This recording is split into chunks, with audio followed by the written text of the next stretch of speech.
नमस्कार, आपले स्वागत आहे। आज आपण पाहणार आहोत अल्युमिनियम भांड्यातील जेवण खाणे, ठेवणे, बनवणे हे आपल्या शरीरासाठी किती हानिकारक आहे।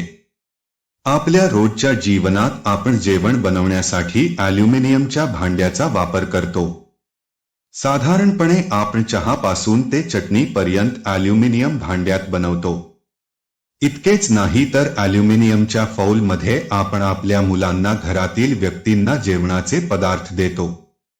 आपल्याला माहिती आहे का हे किती हानिकारक आहे? चला तर मग सुरू करूया। अल्युमिनियमच्या भांड्यातील अन्न खाल्ल्याने आपल्या शरीराची प्रतिकारशक्ती कमी होते। अल्युमिनियम हे जड तत्वाचे धातू आहे, जे आपल्या शरीरात साठून राहते। आपल्या शरीराचे अनावश्यक घटक बाहेर काढण्याचे जे सिस्टीम आहे ते या अल्युमिनियम धातूला बाहेर काढू शकत नाही। परिणामी आपल्या शरीरात अल्युमिनियम एकत्रित होत राहते।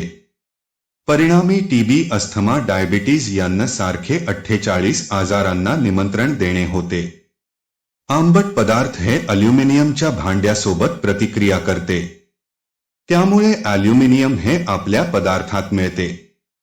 हे आपल्या शरीराच्या दृष्टीने समस्या निर्माण करणारे होते। अल्युमिनियम भांड्यातील जेवण जेवणे म्हणजे रोज थोडे थोडे विष खाणे होय। वैज्ञानिक अभ्यासानुसार अल्युमिनियम भांड्यातील जेवण खाल्ल्याने किडनीच्या समस्या निर्माण होतात। त्यामुळे आपण अल्युमिनियम भांड्यातील जेवण जेवणे टाळावे। अशाच आरोग्यदायी माहितीसाठी आपल्या चॅनलला सबस्क्राईब करा। धन्यवाद।